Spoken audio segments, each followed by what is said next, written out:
মালিগাঁৱত কালি সংঘটিত হৈছিল এক ভয়ংকৰ হত্যাকাণ্ড। অতি নিৰ্মমভাৱে ৰূপম দাস নামৰ যুৱকগৰাকীক হত্যা কৰিছিল বন্ধু ৰাহুল পাঠকে।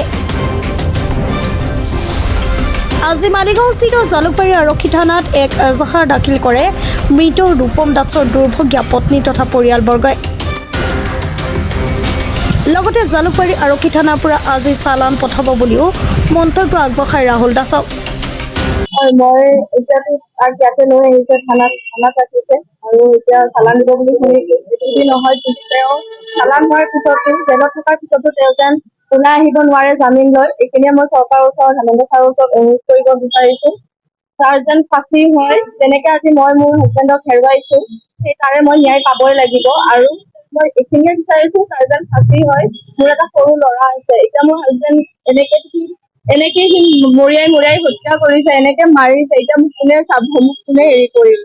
তো মোৰ এটা সৰু ল'ৰা আছে, তাৰ মুখৰ ফালে চাই মই চৰকাৰৰ ওচৰত অনুৰোধ কৰিব বিচাৰিছো অকমান আৰ্থিক হিচাপে যেন যদি সহায় পাওঁ সেইটোৱে বিচাৰিছো। আৰু সি মই ন্যায় পাব লাগিব আৰু মইতো তাৰ ফাঁচি হোৱাটোৱে বিচাৰিছো।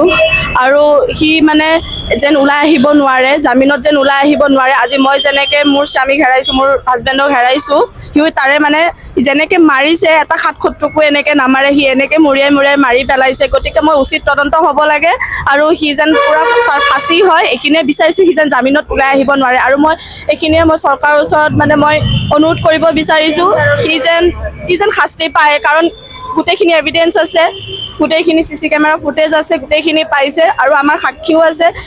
আমি নিজে দেখিছো তাক উঠিবৰ কাৰণেও চান্স পোৱা নাই, তাক এনেকে মাৰিছে। মই আজি যদি আমাৰ হাতত পৰিলে হয় ময়ে মাৰি পেলালো হয় তাক। কিন্তু এইখিনি সেইটো কাৰণে এতিয়া যেতিয়া সি জেলত গৈছে, জেলৰ পৰা যেন সি ওলাই আহিব নালাগে, মই এইখিনিয়ে বিচাৰো। তাক ফাঁচি হোৱাটোৱে বিচাৰিছো। পুলিচ প্ৰশাসনৰ পৰা কালি ৰেছপন্সটো পাইছো কি বহুত দেৰিকে পাইছো।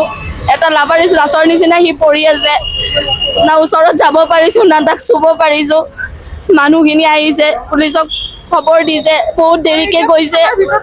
তাৰপিছত দেৰিকে গৈছে, আমাৰ CC কেমেৰা তাতে মন্দিৰত চাইছে। মন্দিৰত চাই কিনে আমাৰ ঘৰৰ মানুহ, ওচৰৰ মানুহ যিখিনি আছিলে দেখি কেনে ল'ৰাজনে মাৰ্ডাৰ কৰি ঘৰত মাকৰ লগত শুই আছে। এনে স্থলত আমাৰ ঘৰৰ মানুহখিনি গৈ তাক ধৰি আনিছে। মন্দিৰত এনেকুৱা ঘটনা হ'ব নালাগে আৰু যিহেতু দেখা পালো এনেকুৱা মাৰ্ডাৰ কেছ, কিন্তু দেখি বহুত দুখ লাগিল। এনেকে ল'ৰাজনক হত্যা কৰিছে, কোবাই বাঁহেৰে কোবাই চাবি সুমুৱাই এনেকে তাক বহুত বেয়াকে হত্যা কৰিছে। বহুত দুখ লাগিছে। মই ছাৰৰ আগত এইখিনিয়ে অনুৰোধ কৰিছো যেন ন্যায় দিয়ে, ল'ৰাজনে যেন ন্যায় পায়, তাক ল'ৰাটোক ফাঁচি দিব লাগে। গুৱাহাটীৰ পৰা পূজা দাসৰ ৰিপৰ্ট, প্ৰাতঃ টাইম ডিজিটেল।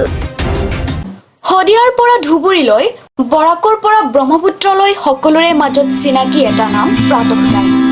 থলুৱা ভাষা, কৃষ্টি আৰু সত্য বাতৰিৰ আধাৰত প্ৰতিষ্ঠিত খবৰ প্ৰাতঃ টাইমৰ প্ৰতিটো বা বাতৰি পুংখানুপুংখভাৱে চাবলৈ Facebook, YouTube, website, Twitter, Instagram আৰু ব্লগাৰ পেজত লাইক আৰু ফ'ল' কৰক।